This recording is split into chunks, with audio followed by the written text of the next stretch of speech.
Buenas tardes, bienvenidos a todos y a todas. Agradecer a la Embajada y a Centro Sefarad la invitación. Y bueno, pues vamos a hablar de la salud y cómo funcionaban los sistemas de medicina en la Polonia ocupada por los nazis. En primer lugar, una muy breve introducción histórica.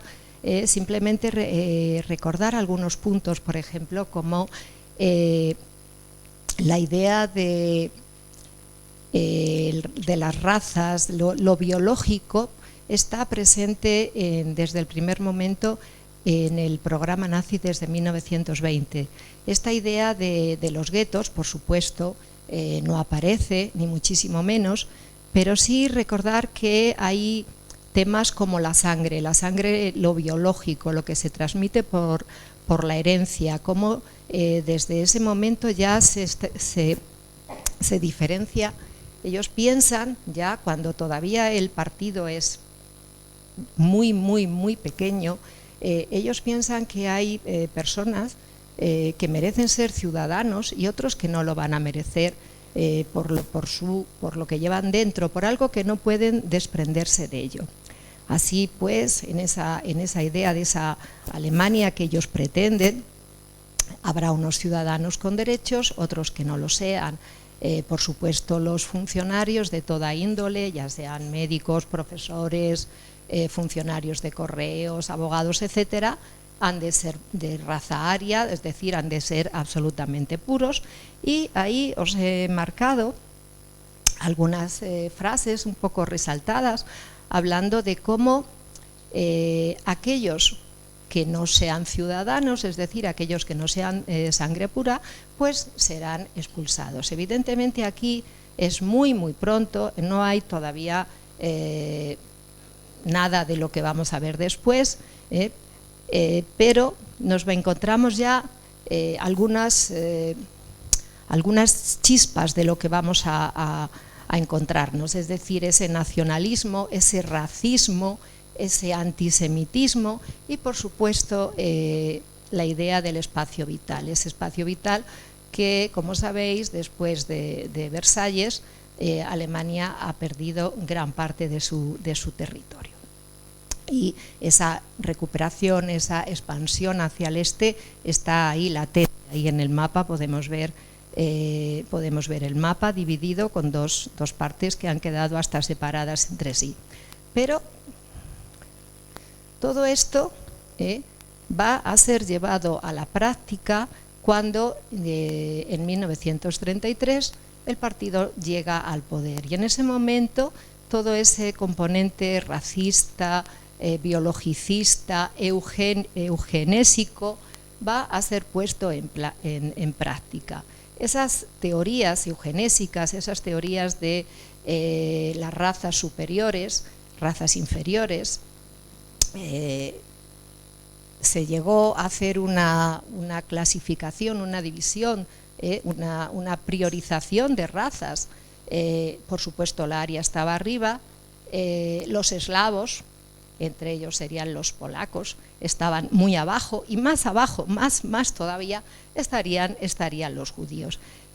Tanto es así que ya desde principio, desde el 1933, estas ideas racistas se van a enseñar en las escuelas, en todo tipo de escuelas secundarias, primarias y, por supuesto, en la universidad, con lo cual generaciones enteras van a ser educadas en estas ideas. Cuando digo educadas, nos encontramos cosas como esta. Esto es un libro de lectura, un libro para enseñar a leer a los niños, un libro que desde el principio, desde los primeros años, desde 1933, va a ser obligada lectura en todos los centros escolares. Nos interesa ver qué visión se da, o sea, cómo ese racismo impregna toda la sociedad. Esta es la visión que los niños tienen de lo que es la raza aria y de lo que es un judío. Evidentemente, día tras día, imagen tras imagen, propaganda tras propaganda, la sociedad se va impregnando de todo esto. Por ejemplo, esta sería la imagen del judío en periódicos como el Der Stürmer. Esa imagen de judío, que es un gusano, que se repite muchísimo, con unos rasgos pues muy caricaturizados. Ese gusano que de alguna manera hay que extraer, es decir, hay que expulsar de la sociedad. ¿Y quién lo va a expulsar? Pues creo que es una propaganda muy simple, pero a la vez muy eficaz. Ese cuchillo nazi va a expulsar, va a quitar esos miembros de la sociedad que necesitan ser apartados del resto. Los libros infantiles nos siguen mostrando que aquellos que no merecen estar dentro de la sociedad se deben de ir. Cualquier niño de 6-7 años estudia, va a la escuela y ve estas imágenes, es decir, los judíos, por supuesto, una caricatura de esos judíos. Tienen que abandonar, tienen que marcharse, tienen que estar fuera de la sociedad.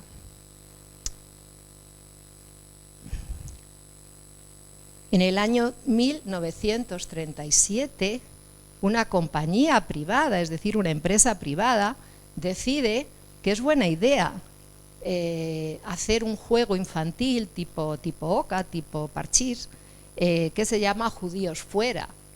Judíos Fuera. El juego consiste en tirar los dados y con las fichas llegar a la meta, y gana quien más judíos ha expulsado. Los judíos están caricaturizados también con las fichas que llevan los gorros cónicos. Pero a nadie le parece mal. Cuando nosotros en clase, bueno, tenemos varias horas, ¿no?, para contar esto y muchas más cosas, pero cuando nosotros en clase explicamos esto, yo siempre digo, a mí esto me aterra. Me aterra más que muchas otras cosas, porque pienso que hay una empresa que ha decidido poner a sus trabajadores a hacer este juego, que los trabajadores lo han hecho, que los padres y madres lo han comprado, que los profesores también han jugado con los alumnos, que los niños juegan como si tal cosa. 1937. Que cuando van por la calle se encuentran propagandas de este tipo, es decir, que a todo el mundo le parece muy normal que esa caricatura, esa imagen, ¿no?, ese barbudo, ese ser, es el judío, como todo el mundo sabe. Eso es una auténtica caricatura. Judíos eran la familia de Ana Frank, judíos como integrados, asimilados, que vivían en Frankfurt, deciden marcharse a Ámsterdam, donde todo el mundo sabe cuál va a ser su destino. Es decir, está por una parte la imagen que ellos quieren dar del judío, y por otra parte tenemos la sociedad, por ejemplo, en este caso alemana, donde la población judía era un 0,8%. Esto no nos dice gran cosa, pero sí, si decimos que de un total que de 65 millones de habitantes, un 0,8 viene a ser medio millón. Pero habíamos dicho que una de las ideas era la recuperación del espacio vital. Eso estuvo siempre desde el primer momento como objetivo del partido. Ese espacio vital hacia el este, por supuesto, Polonia siempre fue objetivo para ser ocupada. Como sabéis, el 1 de septiembre se produce la invasión de Polonia por los nazis, y nos interesa situarnos en este mapa, porque si recordáis, previamente en agosto se había firmado el pacto con los soviéticos. En ese pacto hay una cláusula que ellos han firmado secretamente, y que viene a decir que una de las partes de Polonia tendríamos que hacer una, digamos, una hipotética división del mapa en tres partes. De esas tres partes, el este, en este caso marcado por el verde, sería la destinada para los soviéticos, que prácticamente un mes después, el día 29, casi a final de mes, no ha llegado a terminar el mes cuando Polonia va a ser de nuevo invadida por los soviéticos. Con lo cual, en este mapa nos está dando ya mucha información. Tenemos aproximadamente aquí ya, que es el tema que nos trae hoy, el tema polaco, tenemos aquí ya esas tres partes donde aproximadamente vivían allí en Polonia unos 3.300.000 de judíos. Era el país europeo donde mayor población judía existía ya desde la Edad Media. Tenían una serie de ventajas por sus actividades comerciales y demás. El caso es que aquí tenemos tres partes. Una parte marcada rayada, que sería la parte que en teoría se convertiría en parte alemana, porque era una zona que en su origen tenía población alemana. La parte soviética al otro lado. ¿Y qué nos queda en el medio? Pues en el medio nos queda lo que ellos llamaban el gobierno general, y que en algunos documentos aparece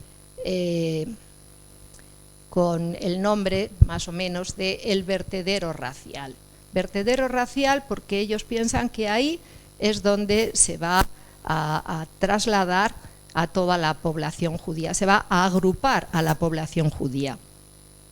Como veis, ahí en esa zona específicamente van a tener lugar se van a concentrar los guetos más importantes, como el gueto de Lodz, el de Cracovia o el de Varsovia, por ejemplo. Ahí, en esa zona, es donde se van a situar los campos de exterminio. Campos de concentración, por supuesto, había desde el año 33, en el 38, había en Alemania, había en Austria, pero justo aquí es donde se van a situar los 6 campos de exterminio. ¿Y qué nos encontramos? Pues es que nos encontramos que Polonia, como cualquier otro país europeo, era un país variado y diverso, donde había familias de todo tipo. Había familias con un cierto y elevado nivel educativo, nivel económico, con una vida cultural muy importante. Había zonas rurales, había zonas donde las tradiciones, la forma de vida judía se habían mantenido durante siglos, y el aspecto, la diversidad era lo que más podríamos tener en cuenta. Pero esto les sirve a ellos como para decir, bueno, estos son los judíos que nosotros teníamos en mente, ¿lo veis? Estos sí que son. ¿Y qué hacer con ellos? Bueno, pues se encuentran que en su zona, es decir, de esos teóricos 3 tercios, 2 tercios, en esos 2 tercios que ellos tenían, se van a encontrar aproximadamente 2.200.000 de población judía. ¿Qué hacer con ellos? Pues se podría decir que el número les supera. El número les supera, y de momento la decisión es ¿qué hacer con ellos? Bueno, pues de momento vamos a agruparlos, vamos a separarlos. Si en una primera etapa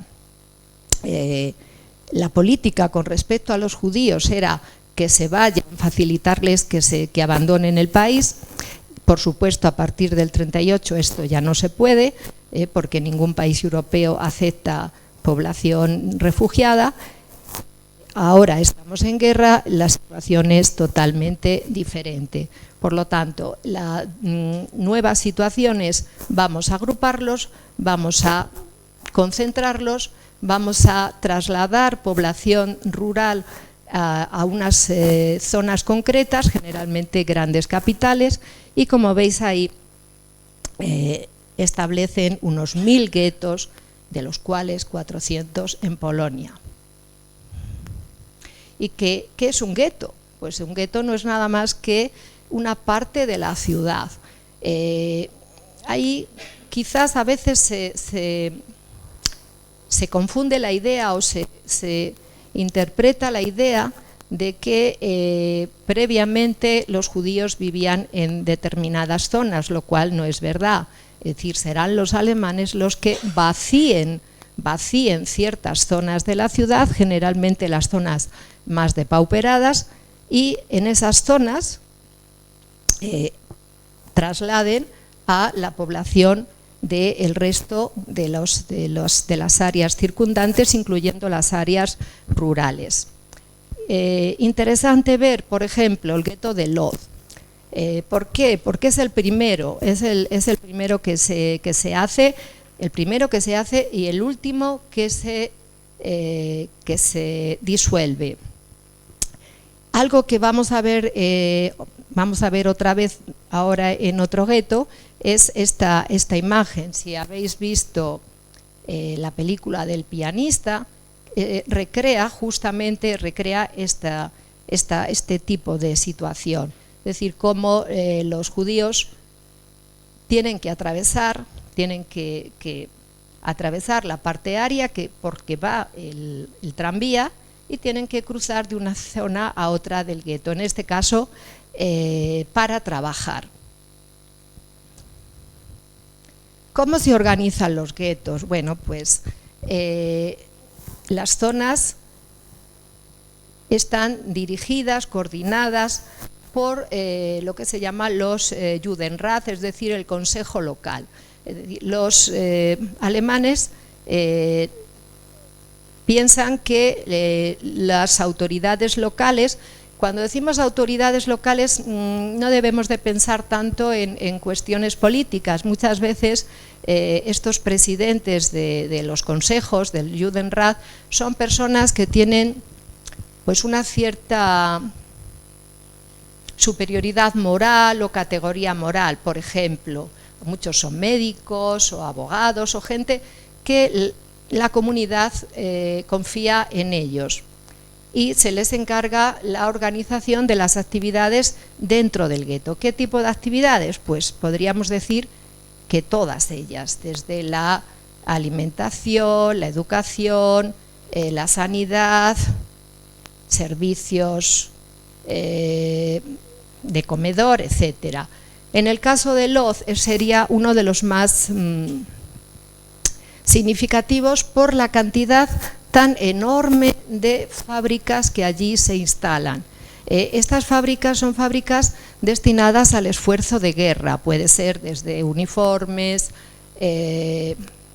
armas, cualquier tipo de materiales que se necesiten para la guerra, puesto que la población alemana está en el frente y existe mucho trabajo esclavo en la Europa ocupada en aquel momento. En el caso de Lodz es el caso más significativo. Por ejemplo, os traigo esta foto porque esta la hicimos nosotros en un museo, y la verdad es que hasta que no lo ves en la realidad no sabes bien cómo es. Estos son una especie de... Bueno, no son botas, es para ponérselo por fuera de las botas, para poder andar por las nieves. Es decir, no son raquetas, son para andar por la nieve. Y entonces esto era muy útil, lo llevaban. Si más adelante veis documentales, se te va la vista y ves que realmente los soldados lo llevan. Pues esta era una de las actividades que se hacían allí. Otro gueto, quizás el más conocido, quizás por la película evidentemente, es el gueto de Varsovia. Este mapa nos da una visión muy buena, porque aquí vamos a ver algo que, si bien es muy típico, se dio también en otros guetos a menor escala. Por ejemplo, lo que se llama el gueto grande y el gueto pequeño. Veis claramente que hay dos zonas unidas.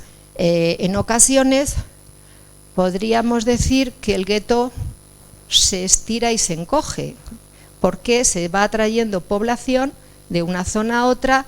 El gueto se saca población en determinados momentos. Nos sirve para ver también algunas cosas interesantes. Por ejemplo, nos vamos a encontrar las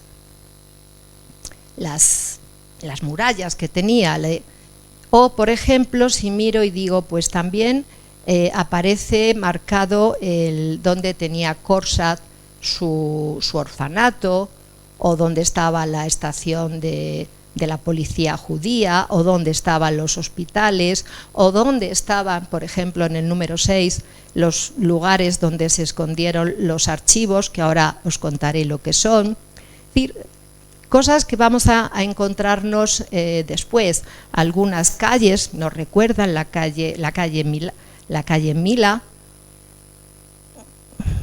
o la Unslagsplatz, que también la vamos a ver ahora.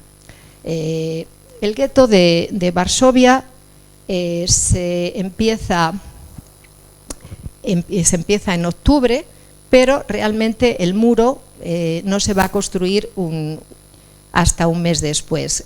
Aquí tenemos una imagen que nos va a dar una idea de cómo este gueto va a estar marcado, rodeado por un muro de ladrillo. Y esta es la imagen que os decía, es muy similar a la anterior. En este caso es Varsovia. Os diré que la casa con la esquina redonda sigue existiendo hoy en día. Podríamos decir que está prácticamente igual. En este caso tenemos al presidente del Consejo, Adam Czerniaków. Ellos eran los encargados de suministrar la mano de obra, porque ellos eran los que recibían directamente las órdenes de las autoridades alemanas.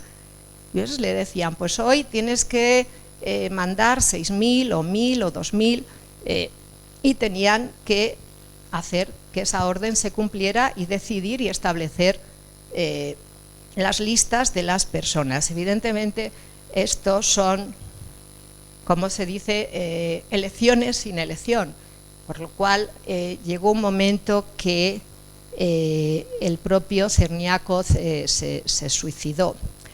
¿Y qué nos encontramos en el gueto? Pues si entráis en internet hay muchísimas fotos. Quería deciros que hay muchas fotos que están hechas por los alemanes. La inmensa mayoría están hechas por los alemanes, porque ellos hacían muchas fotos y además rodaron una película de vídeo para mostrarla en los cines de Alemania. Entonces es importante ver el punto de vista de las fotos, porque a veces nos quieren dar una imagen basada en pues cosas que ellos quieren resaltar, por ejemplo, la suciedad de las personas, etcétera. La vida en el gueto, pues había actividades de todo tipo, pero también es muy importante tener en cuenta, cuando vemos las fotos o vemos los documentales, es importante saber que no es lo mismo las fotos que están hechas al principio que las fotos que se van haciendo según avanza el tiempo. Sí que se intentó que la vida siguiera dentro de las limitaciones. Algunos de ellos escribieron, todo estaba prohibido, pero intentábamos hacerlo todo. Por ejemplo, pues teatro, hubo teatro, hubo música,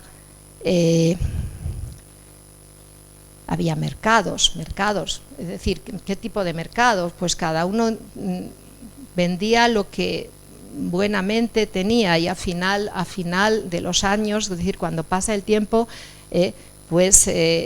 se tienen que deshacer pues hasta de la ropa de abrigo, porque no tienen nada para poder. Se establecieron comedores colectivos porque la alimentación era muy escasa, es decir, que la ayuda mutua existió dentro de las terribles limitaciones. Un aspecto importante cuando hablábamos del muro, los niños, era muy normal que los niños atravesaran el muro por los huecos, a veces también por las alcantarillas, para pasar al otro lado y poder contrabandear comida. Los últimos datos que yo he leído dicen que el 80% de los alimentos que se consumían venían de fuera, porque los niños, a veces los mayores, contrabandeaban. Si no hubiera sido así con los suministros que ellos les proporcionaban, desde luego la vida hubiera sido imposible. Estos niños, pues a veces les costaba la muerte. Y también es importante reflexionar un poco cómo estos niños tuvieron que hacerse adultos y hacerse cargo del mantenimiento de las familias, porque no había otra manera. Esta es una escena cotidiana. Quizá lo que más nos llama la atención es la superpoblación, el hacinamiento, la cantidad de personas en tan poco espacio. Aproximadamente una habitación pequeña, una habitación pequeña de unos 7-8 metros cuadrados, podía llegar a tener 8 personas de media. Periódicamente los guetos se vacían. Cuando decimos se vacían, es una manera de decir que realmente hay órdenes, como fue en el caso del gueto de Varsovia, en lo que se conoce como la Gran Deportación, en julio del año 42,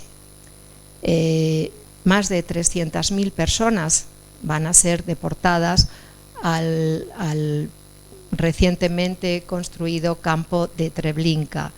Las listas eran proporcionadas por los del Judenrat, es decir, los del Consejo, eran los que tenían que decidir quién se marchaba. Eran vaciados, eran llevados al campo de Treblinka, campo de exterminio. Previamente son reunidos, agrupados, en lo que se conoce como Umschlagsplatz o Plaza del Recuento, donde está prácticamente al ladito de las vías de ferrocarril, que directamente acaba en la estación de Treblinka. Estas son imágenes de estos hechos,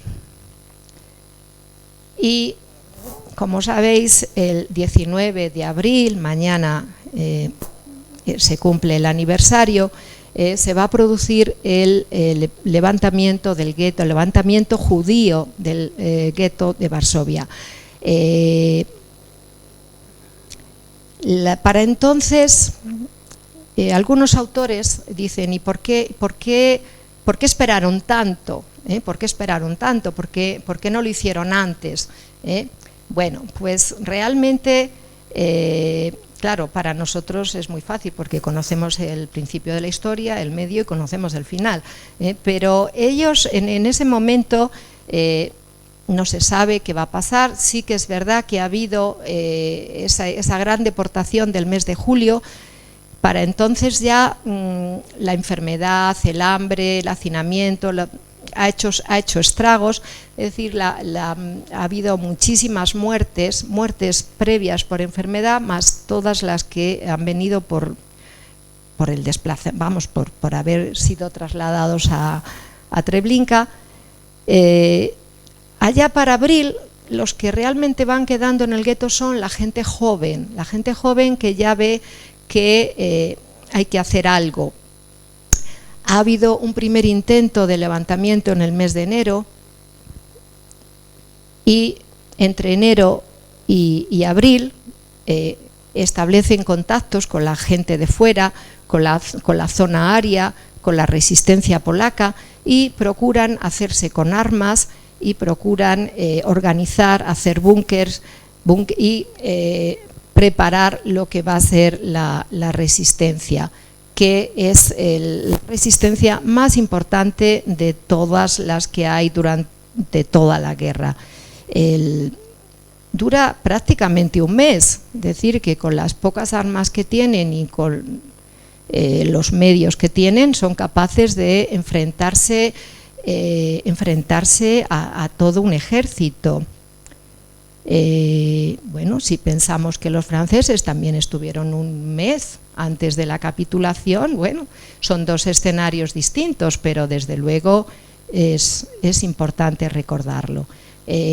Después del levantamiento va a haber detenciones, la mayoría van a ser llevados a Treblinka, algunos logran escapar o logran esconderse.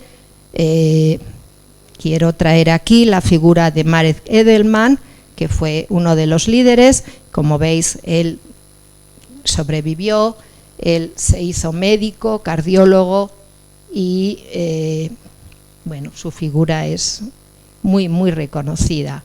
¿Y cómo sabemos tantas cosas? Pues sabemos muchas cosas porque en ese momento se le dice a la población escribir, contar, dibujar, que el día de mañana la gente lo tiene que saber. Si no lo contamos nosotros, no nos lo van a creer.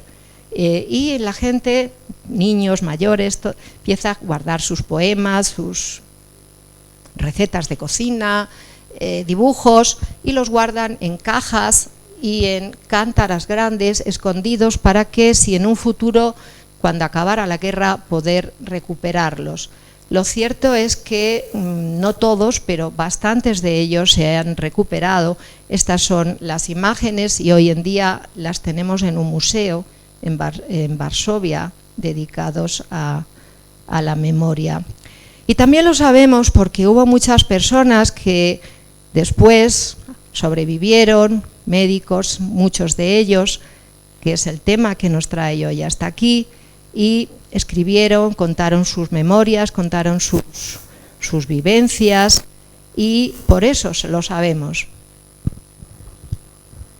Bien, pues continuando con el tema y hablando concretamente de aspectos médicos, ella ha centrado el aspecto geográfico, las condiciones de vida del gueto, cómo se crearon los guetos. En cuanto, ya yendo a temas estrictamente médicos, los principales problemas de salud que se encontraban en los guetos, si tomamos por ejemplo el caso del gueto de Varsovia, eran el hacinamiento, como hemos comentado.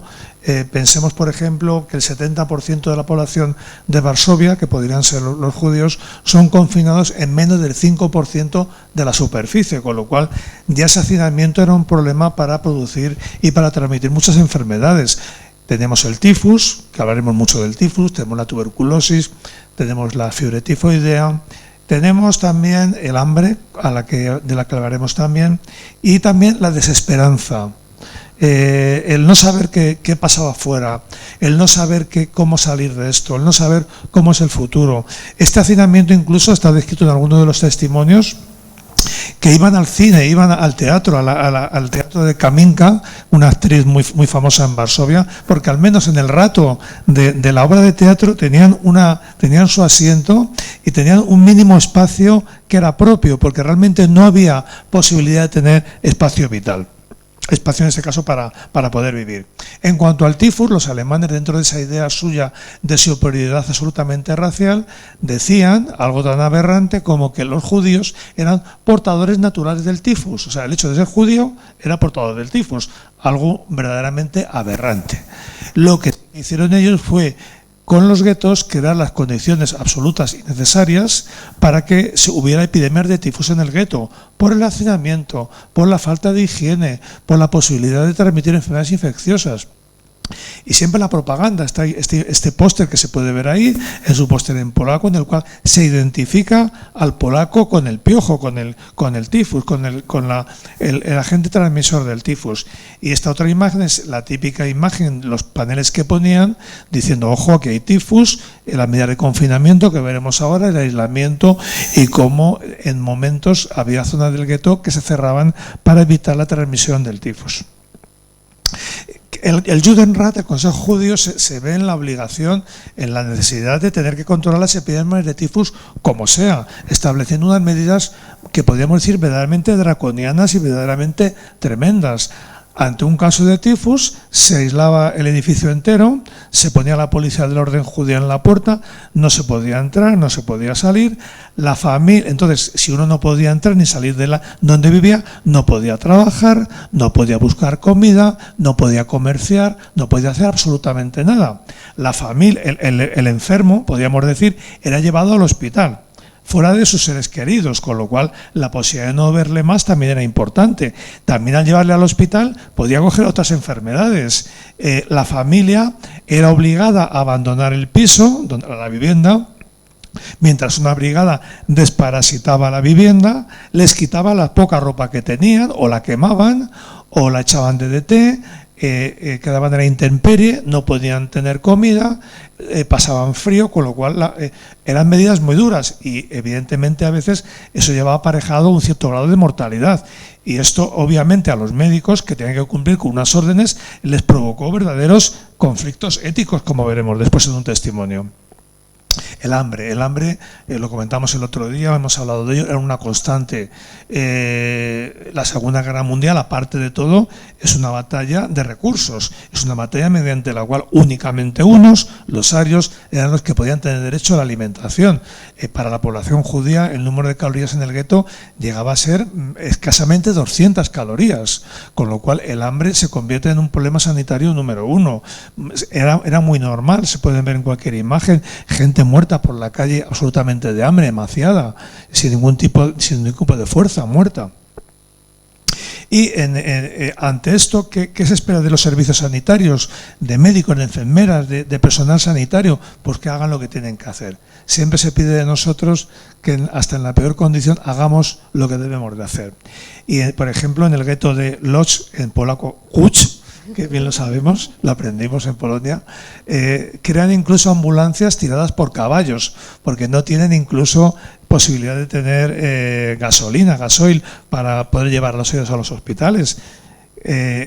Se habilitan hospitales. ¿Por qué decimos esto? Cuando empieza la guerra y se invade Polonia, el ejército nazi bombardea sistemáticamente los hospitales, no hace ningún tipo de distinción, se bombardea algún hospital psiquiátrico queda absolutamente destruido, y el caso del hospital Chiste, que esto a lo mejor no lo pronuncio bien, el hospital Chiste, un hospital que aunque era judío estaba ubicado en el centro de Varsovia, muy cerquita también de la Unlandsplatz, era el hospital de referencia de Varsovia, era el hospital brillante, donde se atendía población judía y no judía. El hospital Chiste queda en parte destruido. Y no solamente eso, sino que los propios alemanes vacían el hospital Chiste y obligan a los médicos judíos a abandonar el hospital, y ellos se quedan con el material del hospital, los alemanes, los ocupantes, aparte de rayos X, medicamentos, etcétera. ¿Qué hacen los médicos judíos? Cuentan en los testimonios que incluso en las camillas de los enfermos que eran obligados a salir del hospital Chiste, meten medicamentos, radiografías, sueros, material quirúrgico, lo meten dentro de las camillas para poder luego ya en el gueto, en la zona del gueto, poder habilitar zonas, no como el hospital evidentemente, sino en casas o en casas más grandes que habilitan una clínica pediátrica o una clínica materno-infantil, y ellos intentan habilitar donde pueden los servicios sanitarios. Y los médicos, pues, enfermeras, personal sanitario, ¿qué hace? Pues lo que se espera siempre de nosotros, hasta la situación más crítica, que hagamos lo que tenemos que hacer. Como decimos nosotros, asistencia, docencia e investigación. Es decir, seguir atendiendo a los pacientes, incluso a riesgo de tu propia vida, y de transmitírselo a tu familia. Los médicos siguen viendo a los pacientes, incluso poniéndose en alto riesgo de tifus o de tuberculosis, como veremos ahora, como sucede. Visitan a los enfermos en los lugares donde viven, como el caso de este médico que visita a un grupo de enfermos en una sinagoga habilitada como mini consultorio, podríamos decir. Los médicos y las enfermeras sabemos que acompañan a los pacientes cuando son deportados a los campos de la muerte. Hay un testimonio de Manuel Ringenblum que dice: yo veía cómo los médicos y las enfermeras y auxiliares del hospital no abandonaban a los pacientes a pesar de haberse podido esconder, y les acompañaban a los Platz, subían con ellos en los trenes y se iban a Treblinka a acompañarles, porque nunca querían abandonar a sus pacientes. Y tenemos el ejemplo de Korsak, el famoso pedagogo. Korsak crea varios orfanatos dentro del gueto de Varsovia. A Korsak, que era una figura mundialmente conocida en el campo de la pediatría, de la pedagogía, de los derechos de la infancia, los nazis le ofrecen la posibilidad de salvarse y no ir a Treblinka, pero él rechaza esa oferta. Él se va con sus niños a Treblinka, no les abandona, y está descrito cómo les acompaña por las calles del gueto hasta la estación de tren. Hoy en Treblinka, que como vimos el otro día, Treblinka no existe nada, es un mero memorial.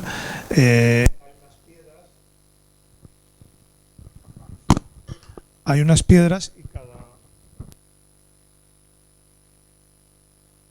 pero pues en el caso de Treblinka es un campo que simplemente hay unas estelas de piedra y cada piedra recuerda a una comunidad judía desaparecida.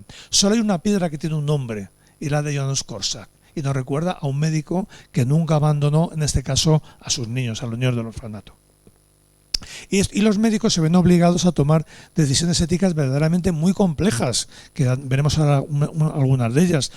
Entre ellas, su propio riesgo personal y familiar de coger una enfermedad infecciosa y llevársela a su casa. 1, riesgo personal. 2, tener que distribuir los pocos recursos que tenían, las pocas medicinas que tenían. El tema de las elecciones, cuando les obligan a vaciar un hospital y a mandar a los enfermos a Treblinka.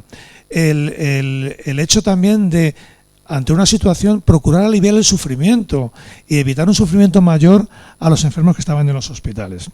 ¿Qué ejemplos tenemos de dilemas de este tipo, de, como se dice en la historia del Holocausto, de elecciones sin elección? Tenemos, por ejemplo, el testimonio del doctor Mordechai Lenski. Es un testimonio muy curioso, porque él dice: bueno, es que yo me refugié en mi trabajo porque era la única forma que tenía de poder sobrellevar aquella situación. Y además dice: yo no cogí ninguna enfermedad. Dice: no sé por qué, porque yo había pacientes de tifus, de fiebre tifoidea, de tuberculosis, y a mí nunca me pasó nada, yo nunca cogía nada. Yo trabajaba aquí, trabajaba allí, trabajaba en varios sitios, porque era la única forma que tenía yo de escapar de aquella realidad tan cruda.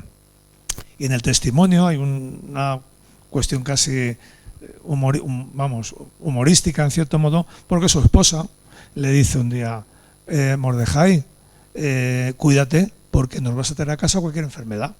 Tú estás todos los días con el tifus, estás todos los días con la tuberculosis, cuídate por favor, porque vas a pillar algo, vas a coger algo, nos lo vas a traer a casa, nos lo vas a transmitir a nosotros, y además en casa no tenemos sitio para que tú puedas estar aislado. ¿Por qué no va un médico más joven a hacer esto que haces tú, y tú, que eres más mayor, no vas? Y él dice: es que es mi obligación, yo tengo que hacerlo. Es muy curioso el testimonio de la propia esposa del doctor Lenski. El ejemplo del doctor Reicher, de este testimonio, pues nos lleva a lo que hablamos antes del tifus y del aislamiento. Él dice: vale, yo soy médico, estoy obligado a cada caso, como hacemos ahora. Es decir, cuando tenemos un caso de una enfermedad infecciosa, tenemos que declararle por ley. Dice: me obligan a declarar los casos de tifus. Pero claro, si yo declaro el caso de tifus, problema para esa familia, no puede tener comida, la persona llevada al hospital, puede que haya más mortalidad, y se me plantea el dilema ético de ¿lo declaro o no lo declaro? Y sabemos que algunos médicos se callaban y no declaraban los casos de tifus porque a veces el problema podía ser mucho mayor para aquella familia. Dice, yo tenía una obligación, yo tengo que declararlo, pero claro, se me plantean problemas verdaderamente muy serios. Este otro dilema es verdaderamente tremendo. Este es el caso de la doctora Dina Vladi, que era una médico del Hospital Berson y Bauman en Varsovia, y nos cuenta en su testimonio cómo llega una enfermera y le dice, mi madre está ingresada aquí, sabemos que los enfermos de aquí los van a llevar, ya se empezaba a oír en Varsovia, Treblinka, las cámaras de gas, el asesinato de los judíos. Es que a mi madre la van a sacar de la cama y la van a llevar a ese sitio que hemos oído que los matan. Haz algo por ella. Y ella decía administrarle morfina para producirle una muerte más misericordiosa.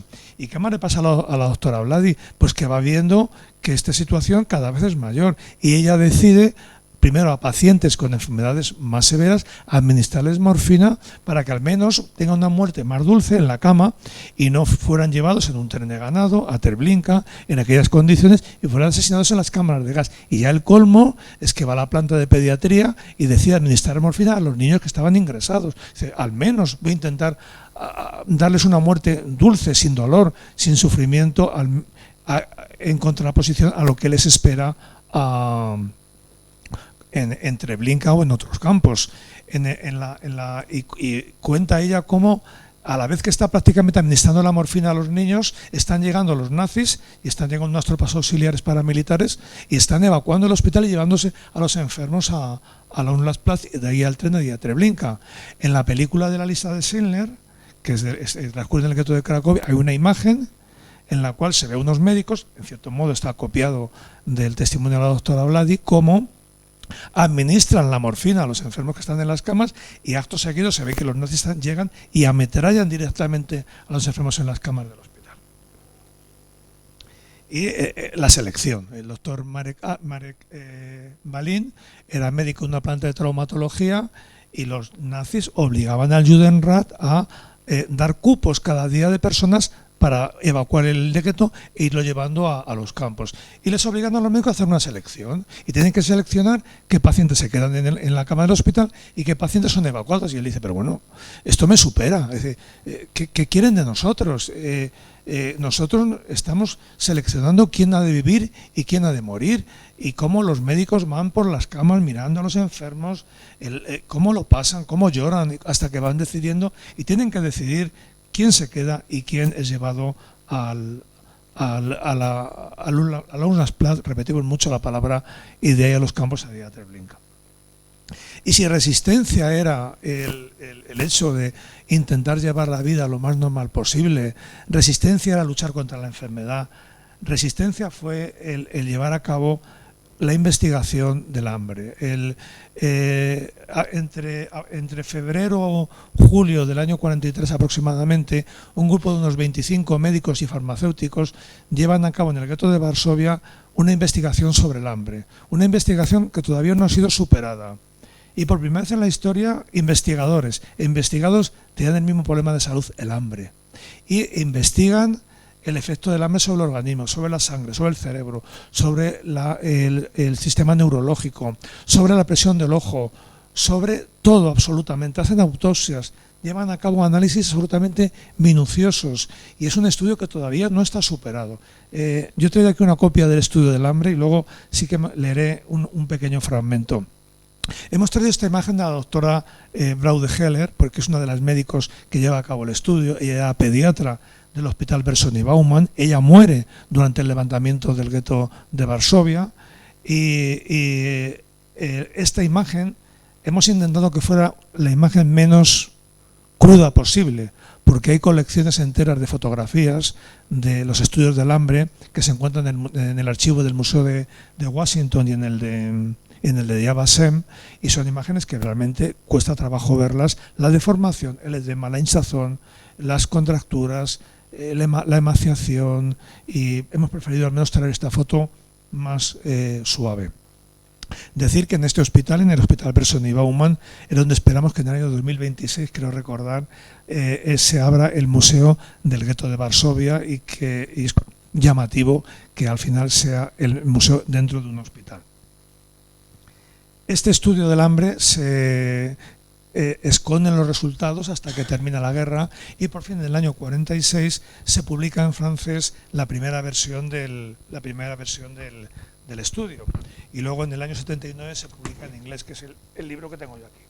Y simplemente voy a leer unas palabras en el prólogo, que este estudio es impulsado por el doctor Israel Milikowski, que es el delegado de salud del Judenrat, el médico al que el Consejo Judío le encarga el organizar la asistencia sanitaria. ¿Y qué dice en el prólogo del estudio del hambre? Unas pocas palabras quiero dedicarles a ustedes, los médicos judíos. ¿Qué puedo decirles, mis queridos colegas y compañeros en la miseria? Sois parte de todos nosotros. La esclavitud, el hambre, la deportación, aquellas imágenes de muerte en nuestros guetos fueron también vuestro legado. Y vosotros, por vuestro trabajo, seréis capaces de dar a los esbirros la respuesta. Nunca moriréis del todo. Y nos deja este recuerdo de que este estudio sigue vigente, es absolutamente, nunca ha sido superado. Y ya para terminar con la resistencia, hemos hablado de médicos, asistencia, investigación y docencia. Los nazis prohíben en Polonia todas las universidades, las cierran. Quieren que los polacos sean un pueblo analfabeto y letrado, que sean un pueblo de esclavos, con lo cual cierran todas las universidades. Sabemos, por ejemplo, el caso del gueto en Cracovia, como los profesores de la Universidad Jagielloniana, que se niegan a acatar las órdenes de no dar clase, les reúnen, se llama la Sonderaktion Krakau, y juzgan a los profesores de la Universidad Jagielloniana de Cracovia y los nazis los deportan al campo de Sachsenhausen. O sea, que realmente los profesores querían seguir haciendo lo que se espera de ellos. En el caso del gueto de Varsovia, hay un grupo de profesores que deciden rebelarse y seguir siendo profesores. ¿Y qué hacen? Pues en esta imagen de este antiguo Instituto de Educación Secundaria, que es una imagen de antes de la guerra, lo que hacen es que crean una facultad de medicina clandestina. ¿Qué les dicen a los alemanes? Tenéis mucho miedo del tifus. Para vosotros el tifus es la mayor enfermedad. Bien, pues vamos a dar unos cursos de higiene sobre el tifus para que no tengamos tifus y el tifus no se transmita a la zona ARI, no se transmita a los alemanes. Por tanto, los alemanes dicen, pues muy buena idea que hagáis un curso, un curso sobre cómo prevenir el tifus.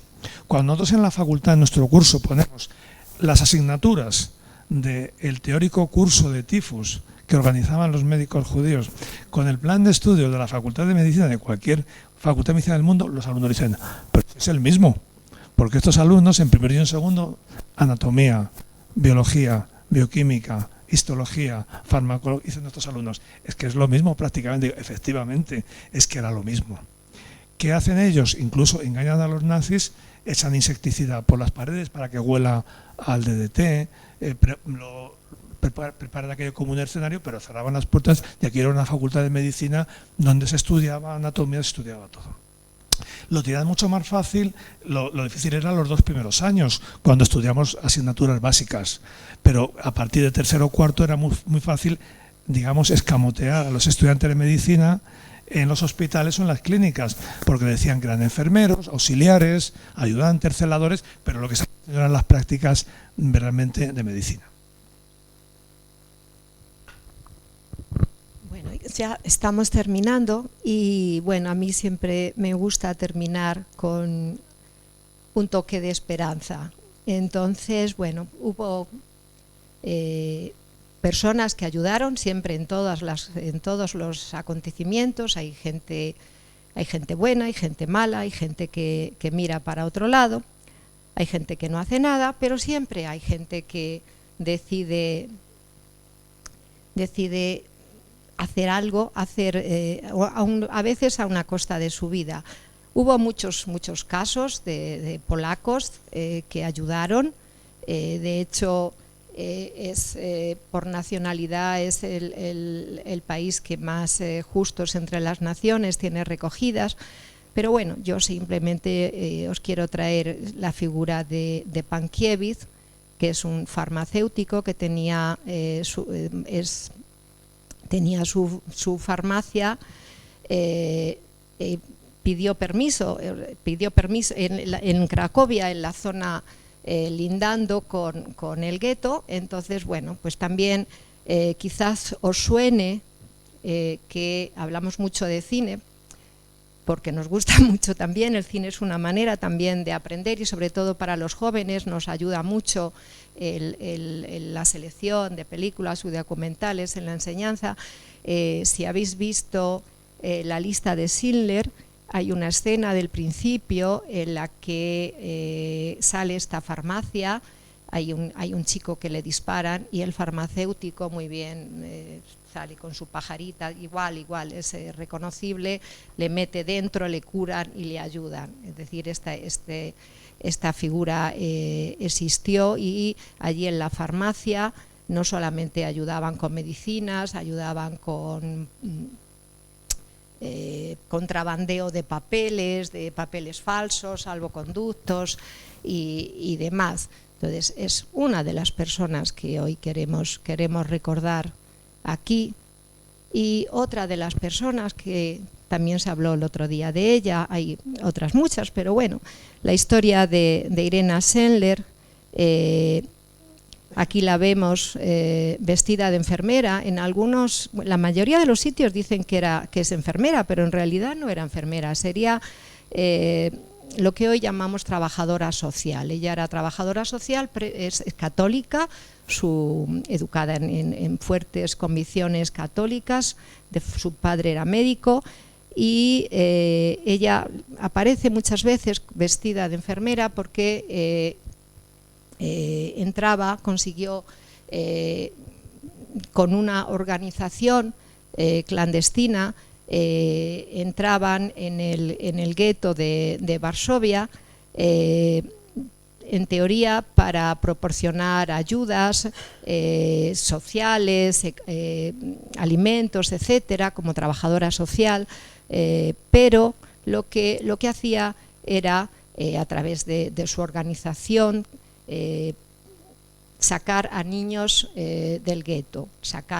Se estima que unos 2.500 niños, muchos de ellos incluso muy pequeños, salieron de la zona judía a la zona aria. Por supuesto, la cifra nos asombra, pero tenemos que pensar que para cada niño que salía del gueto tenemos que contar con una persona que lo saca, otra persona que va a estar esperando fuera, una familia que lo va a acoger. Entonces, hay muchísimas personas implicadas en todo esto. Ella guardó los nombres de los niños, los guardaba en una especie de tarros de cristal con el fin de devolvérselos, su identidad, porque muchos de ellos fueron educados por familias católicas, incluso llevados a monasterios en la zona de fuera del gueto. Y de hecho ella fue capturada, fue torturada, y su historia pasó al olvido. Realmente hasta época muy reciente esta historia y de forma muy casual no salió a la luz. Hoy en día recibió distintos reconocimientos. Fue propuesta para el Premio Nobel de la Paz, pero ese mismo año estaba Al Gore, el presidente, y no lo tuvo. Queremos recordar su historia, y queremos recordar a los niños que fue salvado con ellos, y queremos traer y terminar con la historia de Elżbieta Fikowska. Esta es una de las niñas, una niña bebé. Su historia existe, ella la ha escrito, hay distintas publicaciones. Hace unos años estuvo aquí en Madrid, traída por el Instituto Polaco de Cultura. Nosotros tuvimos la suerte de conocerla, de hablar con ella. Nos transmitió pues todas sus vivencias. Se la conoce como la niña de la cucharita de plata, porque era muy bebé, la metieron en una cajita y con una cucharita de plata con su nombre. Ella, al ser bebé, pues incluso pues tenían estos niños bebés, para que no lloraran, pues les tenían que dar algún tipo de medicamento para que estuvieran dormidos. Y bueno, ella ya de mayor, ya de adolescente, consiguió recuperar su historia, y desde entonces pues se ha dado como misión, ¿no?, el ir a los colegios, a los institutos, a los centros educativos, contando la historia y recordando a Irena Sendler. Entonces nos gusta terminar siempre con una historia de esperanza, y como ya sabéis, los que conocen a un testigo se convierten en testigos. Así que hoy que habéis conocido ya a Elżbieta Fikowska y habéis conocido a Irena Sendler, ya sois testigos de su historia y estáis obligados a compartirla. Y me gustaría terminar con una frase que hoy no hemos hablado mucho de los partisanos, que también fue otro tipo de resistencia, y podríamos decir, como dijeron ellos: nunca digas que esta senda es el final. Muchísimas gracias por vuestra asistencia.